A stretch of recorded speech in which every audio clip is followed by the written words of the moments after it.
கனடாவில் இலங்கையைச் சேர்ந்த குடும்பம் ஒன்று கொடூரமாக கொலை செய்யப்பட்ட நிலையில் குற்றவாளியான இலங்கையைச் சேர்ந்த இளைஞனுக்கு ஆயுள் தண்டனை விதிக்கப்பட உள்ளதாக தெரிவிக்கப்பட்டுள்ளது. இந்த நிலையில் கொடூர தாக்குதலில் உயிர் தப்பிய இலங்கையரான கணவன் தனக்கு நிரந்தர வதிவிடம் வழங்குமாறு கனேடிய அரசாங்கத்தை கோரியுள்ளார். ஒட்டோவாவில் கடந்த ஆண்டு மார்ச் மாதம் நடந்த கொடூர கத்திக்குத்து தாக்குதலிலிருந்து தப்பிய தனுஷ்க விக்ரமசிங்கவின் குடும்பத்தினர் தங்கள் நிரந்தர வதிவிட வழக்குகள் தொடர்பில் கனடாவில் குடிவரவுத்துறையிடம் உதவி கேட்கின்றனர். இந்த தாக்குதலில் தனுஷ்க விக்ரமசிங்கவின் மனைவி தர்ஷினி ஏகநாயக்க, அவர்களது 4 குழந்தைகள் மற்றும் குடும்ப நண்பர் காமினி அமரகோன் ஆகியோர் கொல்லப்பட்டனர்.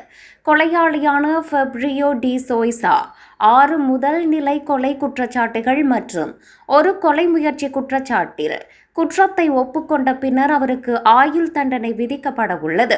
தனுஷ்க விக்ரமசிங்க கொலை முயற்சியின் போது காயமடைந்த போதிலும் அவர் உயிர் தப்பினார். அவர் கருணை அடிப்படையில் நிரந்தர வதிவிடத்திற்கு விண்ணப்பித்தார். அது கிட்டத்தட்ட 1 வருடத்திற்கு முன்பு கொள்கை அளவில் ஏற்றுக்கொள்ளப்பட்டாலும் அவருக்கு எந்த புதுப்பிப்புகளும் கிடைக்கவில்லை.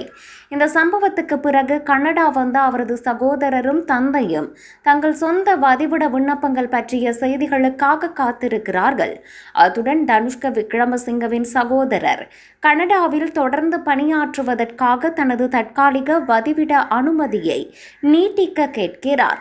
மேலும் கனடாவில் தன்னுடன் சேர விரும்பும் தனது மனைவி மற்றும் மகளுக்கு பார்வையாளர் விசாக்களை மறுக்கும் முடிவை மறுபரிசீலனை செய்யுமாறு அவர் அரசாங்கத்திடம் வேண்டுகோள் விடுத்துள்ளார்.